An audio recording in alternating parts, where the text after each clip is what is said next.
Hello and welcome to a brand new episode of the Civic Action Podcast, the voice of the next generation.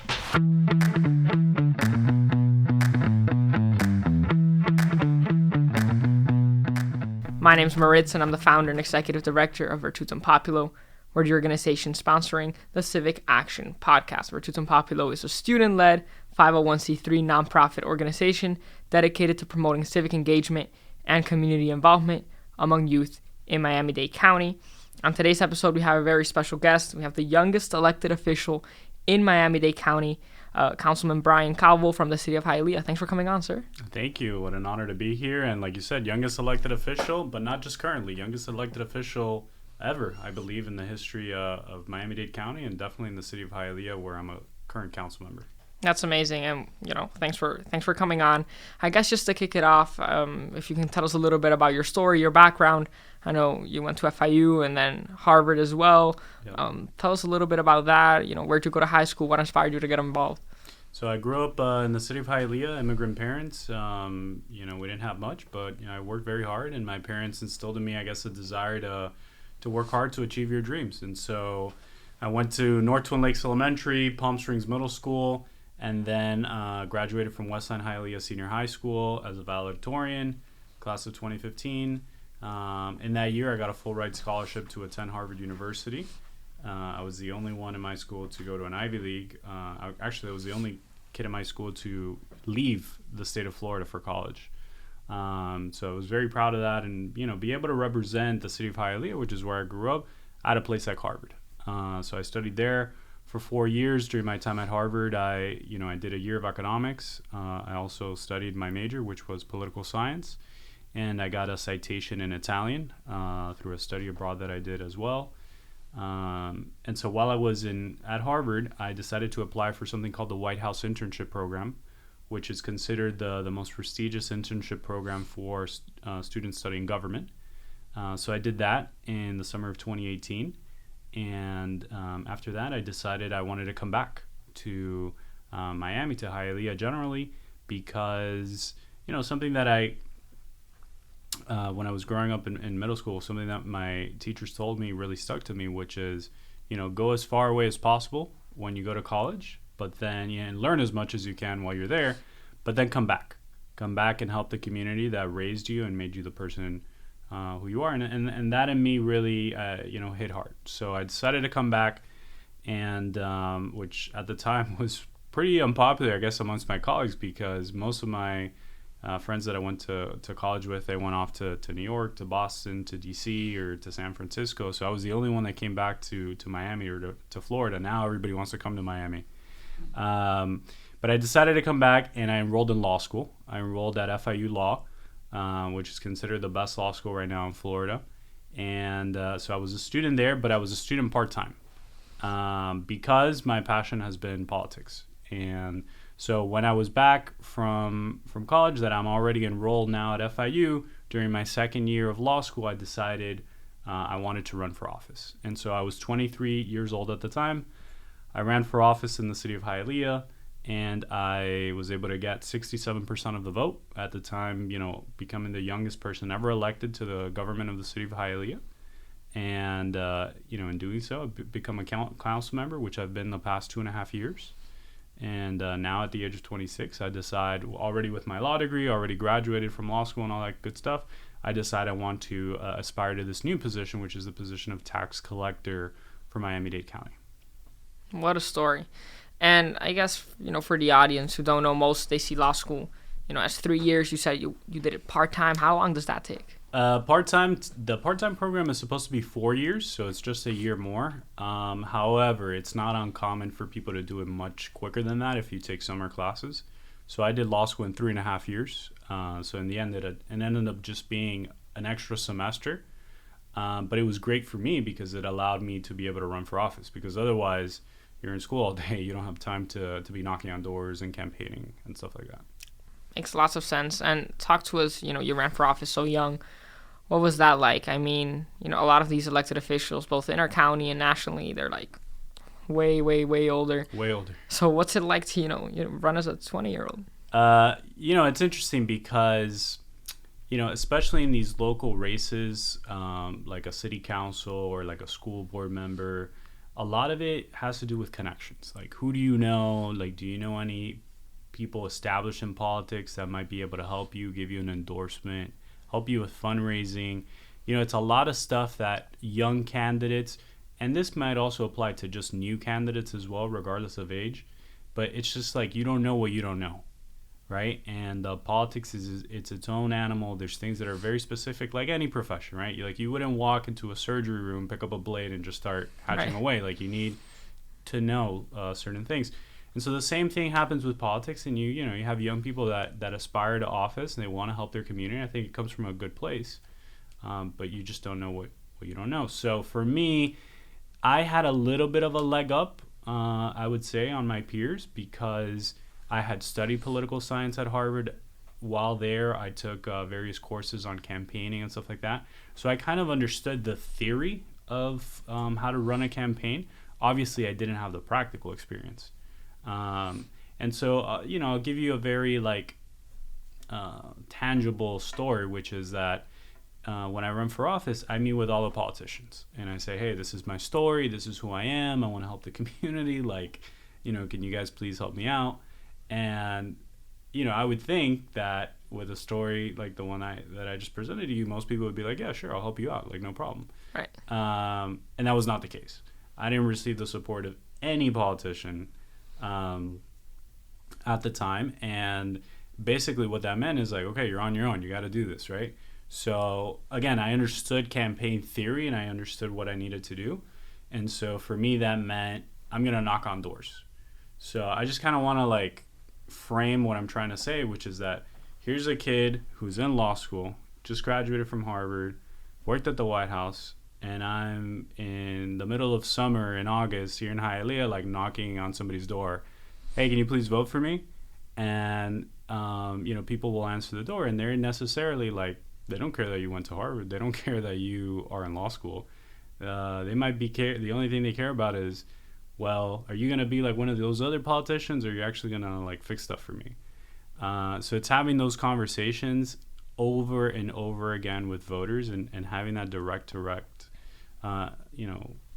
asking them for their vote, which really set me apart from my opponents. And I did over a very gruesome 11 months where I was campaigning every single day. I knocked on 15,000 doors, and that's what eventually gave me the victory, even though I was outraised money-wise, because again, for a new candidate, someone young, you don't have the established connections to be able to raise funds. So I was outraised 10-1, but I outworked my opponents. And that's what I attribute my success to. Did you ever feel like those voters on whose doors you knocked on, that they talked down to you, or did you ever feel like maybe they didn't take you seriously just because you were so young? No, I think quite the opposite. I think there was a great enthusiasm to see a young person. A lot of people would tell me that, oh, I'm glad to see a young face, right? This is what the kind of politician that they would want to vote for. But sometimes, we're voters. We don't really get to say who runs for office and who doesn't, and we just pick whoever we can out of the fray. So I think people were refreshingly, excited to see a young face. So you have to use what could be perceived as a weakness to others, use it as your strength, and that's certainly what I did. That's great. I feel like we definitely need to get more young people involved. I feel like the current, system, a lot of times I have, my friends, colleagues who come up all the time trying to get involved in politics, but there's not an easy way in. And, there's not an easy way in. And again, it's you don't know what you don't know. So, look, my door has always been open as a council member to do internships, to try to get people that are excited about politics involved in the system. And that's going to continue to be my policy through my term as a council member. Hopefully I win the next election and I become the next tax collector would be my policy. But, I think everybody always says we're going to get young people, this is the year where young people are going to come out and vote, and this is the year where young people are going to start engaging in politics. And the reality is, I'm part of the generation, so I feel like I can talk on behalf of the generation, which is, unfortunately, a lot of people are the keyboard warriors, right? Although it's not all keyboards now, it's on your phone.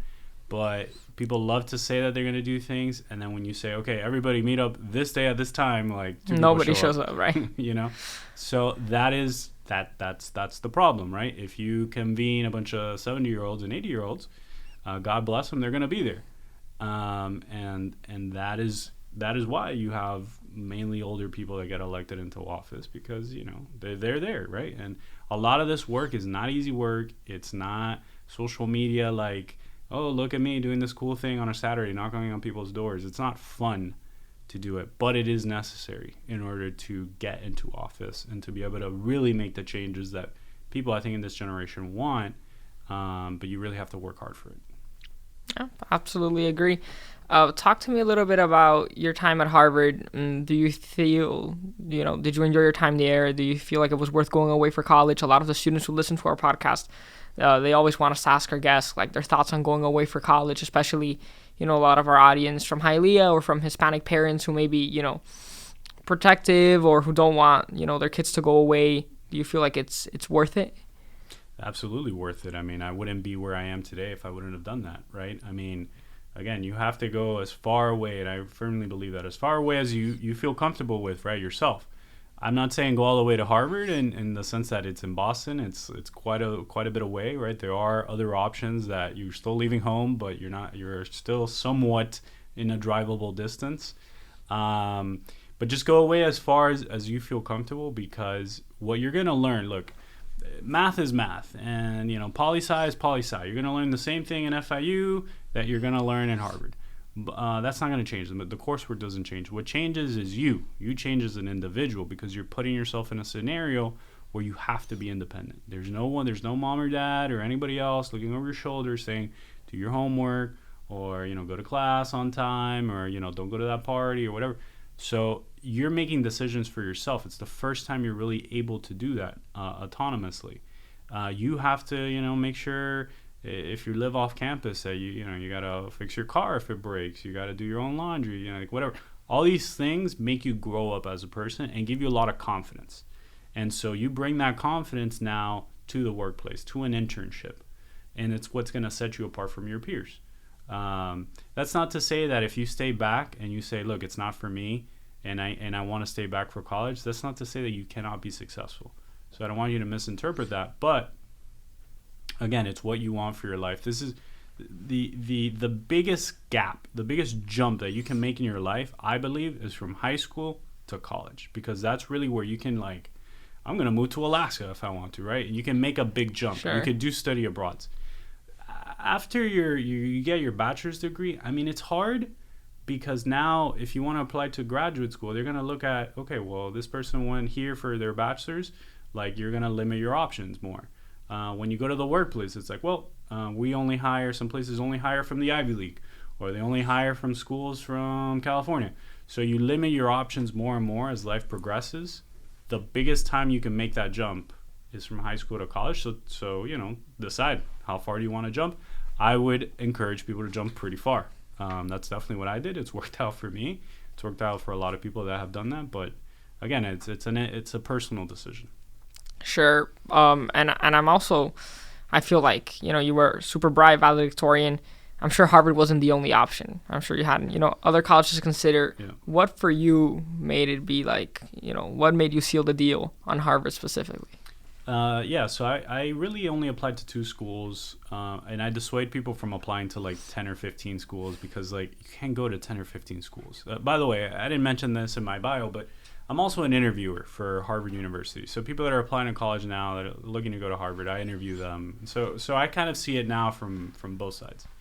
So what I was trying to say is that, look, you can't go to 10 or 15 schools. You can only go to 1. So narrow it down. And I think if you narrow it down, you're setting your expectations, right? And they always say have a reach school, have a safety school, and then have your goal school. For me, I applied to really 2 schools. I applied to Harvard and Yale. I got into both. And so now the decision was, okay, well, which one am I going to pick? And, honestly, obviously, look, Harvard has a great name, great reputation. For me, it was also a school that was a lot more accessible to fly back and forth from Miami, because you have a direct flight and, 3 hours you can be there. It's in a major city, so anything that you need to get, it's like accessible. A place like Yale, and this also applies to a lot of the other Ivies like Cornell, Dartmouth, they're pretty isolated. So you're like in the middle of nowhere. It's like a 2-hour ride from the airport to get there. So it creates like that's going even farther away from home. So for me, if I ever it never really happened, but if I would have had an issue, I always thought in my head like, I just go to the airport and in 3 hours I can be in Miami, right? Direct flight. So that's almost closer than living in UF where you have to like drive for 5 hours. So that really made the decision. Obviously, Harvard has its name and its reputation, and it's opened a lot of doors for me. Not to say that Yale wouldn't. Yale's a great school as well, but everybody makes their decision based on different factors. I knew I wanted to study something in government. Harvard is a great school for that. So little things like that is what put me over the edge with Harvard. Gotcha.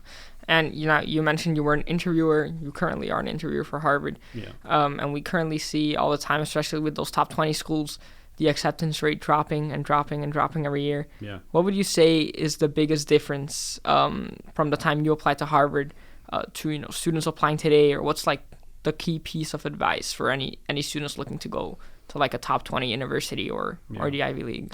Listen, I mean, when I applied to school, it was pretty challenging. I mean, the acceptance rate my year was like 4.7. I mean, I haven't checked what it is this year for Harvard, but I can't imagine it's much lower than that. It's pretty low. So, again, I've seen it from both sides. I think that what you have right now is a lot of people that are just hyper competitive, and they want to check all these boxes, and they're like, oh, that guy got into Harvard, like, let me do exactly what he did. I'm going to be joining NHS and Key Club, and I'm going to do this community service, and check. And then they're like, here, submit my application, and I checked all the boxes. Please accept me. And unfortunately, although it'd be great if it worked like that, that's not sufficient. Because as an interviewer, I can tell you, I get, 10, 15 of these applications. They all look the same. They're all the same person. Yeah, this one might have been in lacrosse versus this person was on the soccer team, and this person was in NHS and the other one was in math club. The minor differences, but that's not going to put me over the edge for one candidate over another. So think about it from an interviewer's perspective when you're making your application. How would you pick the student, right? And this is a question that I ask students that I interview. Most of the people that I've interviewed have asked this question, which is, why should we pick you? Think about that for a second. Why should we pick you? We have 40, 50,000 other applicants that are just like you. They may be smarter than you. They may have higher grades than you. Why should we pick you? And you'd be surprised that 9 out of 10 people that come for the application and the interview process, they can't answer that question. So if you can't answer that question, I can't answer it for you, right? So what is a good answer? Now, Sure. Yeah, that's the secret. Next one. What would be a good answer? Look, I can't tell you what the perfect answer is, but I can answer it when I got asked what I said. And I said, look, I came from a school where we didn't have all the best clubs, we didn't have the best teachers, we didn't have the best but I worked really, really hard. And whatever, presented my way, I excelled at because I worked harder than anybody else. I might have not been the smartest or whatever, but I worked the hardest.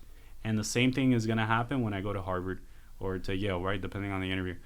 Now I'm going to have all these resources that this Ivy League has to offer, all of these courses, and I'm going to work just as hard or harder.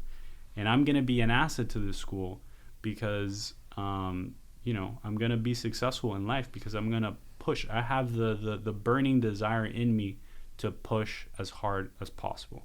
That's what sets me apart. That's what I told, my interviewer. I'm not saying that that's the answer you have to give, right? Again, we're going back to, is that true for you, or are you just copy and pasting the last guy? But you have to be able to answer that why. Why are you doing this? Are you doing this because your family told you it's a good idea? Are you doing this because you're just checking another box? Like, what's your point in coming here?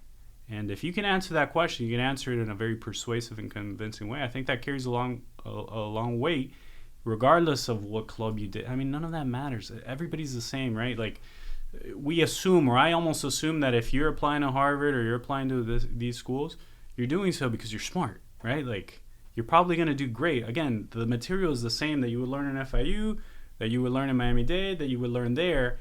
It's what are you going to do with the resources that we have to offer that you can't get somewhere else. I guess an example of one of those resources is, you said you studied abroad. Right. You did Italian, was it? I did Italian. What was that like? It was an amazing experience because, first of all, look, I was a full ride to Harvard, so I didn't pay anything for 4 years there. I mean, when I went, tuition was like $65,000 a year, so it's certainly a lot of money. But when I went abroad, and I didn't know this, that scholarship carries on to your abroad work. So I lived in Italy, studied in Italy, had an apartment there, like food and all that. I didn't pay a dime. How long were you there? I was there a semester. I didn't pay a single dime. And I was able to learn Italian, I mean, to the level that I was able to get basically the equivalent of a minor in Italian. I had taken a couple courses before I went abroad as well. But when else in your life are you going to have that opportunity that you can go for 6 months at a time and live in another country, right? That doesn't really happen in life. You have that opportunity in college. That's not to say that there's you can't go to FIU or something like that and get a study abroad experience, but you might have to pay for it, right? It might end up being more expensive to stay home and do it like that, and so you probably might not do it. These Ivy Leagues, I mean, they're set up in a way where like they really open doors. You apply to an internship and you say, hey, I'm from Harvard or I'm from Yale or whatever, like they're going to accept you, right? 90% chance they're going to accept you. So it opens a lot of doors. It creates opportunities for growth that you can't even imagine right now, because right now you're like used to I guess a little bubble here in Miami, and like you think this is it, but you get there and you're like, wow, it's completely different. It's another world. That's amazing. So I guess we're about to wrap up. What's your number one piece of advice for anyone wanting to get into government, wanting to become more civically engaged, especially those high schoolers, those college kids? What's the number one piece of advice? The number one piece of advice is you got to work hard, right? You got to work hard, and you got to, play by the rules, right? Look, at the end of the day, we live in I truly believe this, in the richest, freest country in the world. The only thing that can really stop you, it isn't your family, it isn't any of these external factors. It's yourself, right? You got to dream big. You got to set your little plan, your little goal, how you're going to get there, and you got to work hard to get there, right? Like nothing's going to be handed to you in life. You got to work hard, and if you do so, look, I'm a living, breathing testament that you can make it, even at a young age, but you got to work hard. Very inspiring. Great talks today with the youngest ever City of Hialeah councilman. Is that correct? City councilman and elected official in Miami-Dade County. And, I said it in the beginning, I'm running for Miami-Dade tax collector this year. We have elections in August. So for those of you that are interested in politics, like voting, I'd love to gain your vote. That's Brian Calvo in the August 20th election for tax collector. Very, very important. Highly encourage all our students, especially those high school seniors. You're about to turn 18. If you haven't registered to vote, if you're 16, you can already pre-register, which a lot of folks don't know about. But make sure you guys have that in order. And there's a bunch of positions up for election now in August, so it's a big election. A big election. And sheriff, new position. Right, and also get your parents to vote, right? Because, that's where it starts. Civic engagement is about networking among your friends, your family, your teachers. If you can do that from a young age, you're going to go places.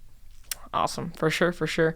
Well, thank you all for watching. This has been the Civic Action Podcast. I want to thank the Office of Mayor Manny Sid for letting us host. First time here. What you think? Interesting. He has the walls painted, all of that. So pretty neat. And then I also want to thank the Miami Lakes Chamber of Commerce for their support in making this possible. Thank you all, and I hope you guys tune in for our next episode.